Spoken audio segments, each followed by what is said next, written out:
Bismillahirrahmanirrahim. Assalamualaikum warahmatullahi wabarakatuh. Salam sejahtera. Om Swastiastu, Namo Buddhaya, salam kebajikan. Yang kami hormati Profesor Dr. Legi Elputra MPD sebagai dosen pengampu mata kuliah telaah kurikulum.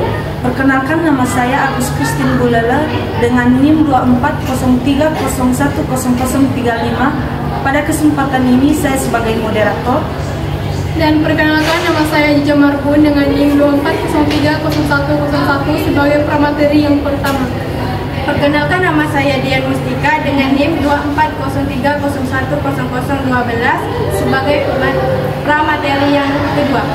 Perkenalkan, nama saya Naita Fafela dengan NIM 2403010031 sebagai pramateri yang ketiga. Di sini saya akan menjelaskan tentang perkembangan kurikulum di Indonesia dari zaman ke zaman. Yang pertama yaitu kurikulum 1952. Merupakan kurikulum yang berkembang di Indonesia sejak tahun 1952 dan kurikulum ini memiliki rincian yang lebih terperinci untuk setiap mata pelajaran yang dikenal dengan nama Rencana Pelajaran Terura 1992. Kurikulum ini mencapai sistem pendidikan nasional dalam konteks kurikulum 1992. Dalam mata pelajaran ini terura dalam 5 kelompok. Yang pertama yaitu moral, yang kedua emosionalistik, yang ketiga kecerdasan, yang keempat kedisiplinan, dan yang kelima jasmani. Kurikulum 1952 telah menekankan peserta didik agar mampu memenuhi kebutuhan masyarakat dan memiliki sikap disiplin, rajin, sopan santun, dan menanamkan jiwa nasionalisme yang ditanamkan oleh sikap guru dan peraturan di sekolah yang jelas dan aktif. Itu kurikulum 1964. Pada kurikulum ini menekankan pentingnya sikap sekolah dalam membimbing siswa agar lebih mandiri dalam menemukan solusi dari berbagai masalah yang dihadapinya. Dengan demikian, kurikulum pada masa ini menekankan peserta didik agar bisa bersifat aktif, kreatif, dan produktif dalam menemukan solusi. Kurikulum ini menanamkan pengetahuan akademik pada jenjang sekolah dasar. Kurikulum 1968. Pada tahun 1968, pemerintah menyempurnakan kurikulum 1964 dengan kurikulum 1968. Merupakan perwujudan dari perubahan orientasi pelaksanaan Undang-Undang Dasar tahun 1945 secara efektif dan konsekuen. Jaujak menyebut bahwa kurikulum ini adalah kurikulum bulat. Menurut saya, kurikulum ini dapat mempertinggi mental, moral, budi pekerti, dan keyakinan beragama peserta didik dan mempertinggi kecerdasan dan keterampilan pada siswa dan siswi. Kurikulum 1975. Pemerintah mengembangkan kurikulum 1975 menekankan pada tujuan agar pendidikan lebih efektif dan efisien yang dipengaruhi oleh pengaruh dalam konsep manajemen.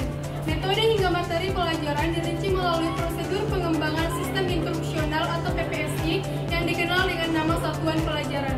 Kurikulum ini bertujuan untuk satu, berorientasi kepada tujuan instruksional, yang kedua, pendekatan pengajaran kepada peserta didik dengan melakukan secara langsung. Kurikulum 1984. Pada tahun 1984, yang belajar adalah peserta didiknya, sehingga yang harus efektif adalah peserta didiknya, bukan gurunya. Dengan demikian, kurikulum pada masa ini menekankan peserta didik agar bersifat efektif dan kreatif dalam pembelajaran. Dan kurikulum ini menekankan peserta didik agar belajar melakukan sendiri dan mencari tahu sendiri dari berbagai sumber yang relevan yang ada di sekitarnya. Dengan demikian, dengan belajar sendiri, mahasiswa atau mahasiswi bisa mengetahui sendiri dan memahami sendiri dari isi sumber dari pembelajaran tersebut. Kurikulum 1994. Salah satu amanah dalam Undang-Undang tentang SDN nomor 2 tahun 1989 yaitu tentang perubahan waktu pembelajaran dari semester ke sistem campur bulan.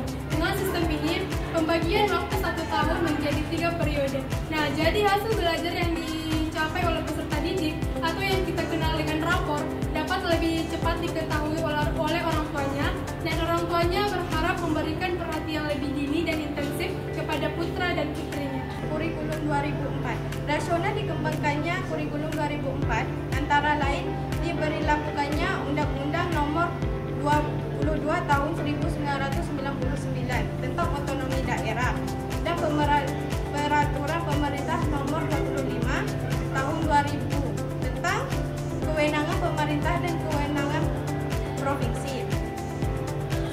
diberi kewenangan untuk mengembangkan komponen-komponen kurikulum yang sesuai dengan kondisi sekolah dan kebutuhan mahasiswa.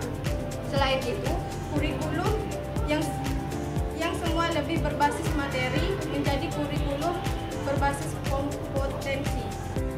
Kurikulum KTSP atau kurikulum 2006. Kurikulum tingkat satuan pendidikan atau KTSP dikembangkan tentang sistem pendidikan nasional dan peraturan pendidikan pemerintahan menurut operasional yang disusun.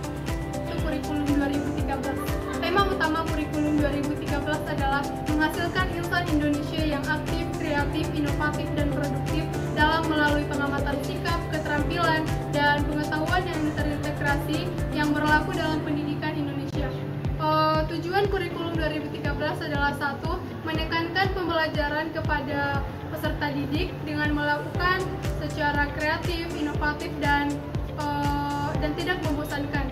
Yang kedua yaitu mengembangkan karakter siswa dengan mempunyai etika, moral, dan jiwa budi pekerti dan sopan santun dalam bermasyarakat. Kurikulum Merdeka. Kurikulum Merdeka adalah kurikulum yang dikembangkan untuk mendukung pemulihan pembelajaran divisi pendidikan Indonesia.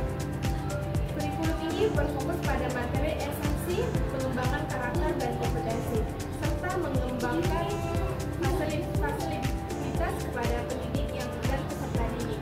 Kurikulum Merdeka merupakan kurikulum dengan pembelajaran intrakurikuler yang beragam, dengan konten yang lebih optimal agar peserta didik memiliki cukup waktu untuk mendalami konsep dan menguatkan kompetensi.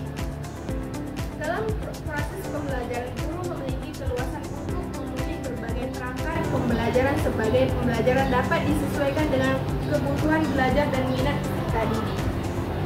3. Itu aja pemaparan dari materi kami. Jika ada kesalahan mohon dimaklumi. Hari ini kita melangkah bersama bukan hanya untuk mendengar tetapi meraih.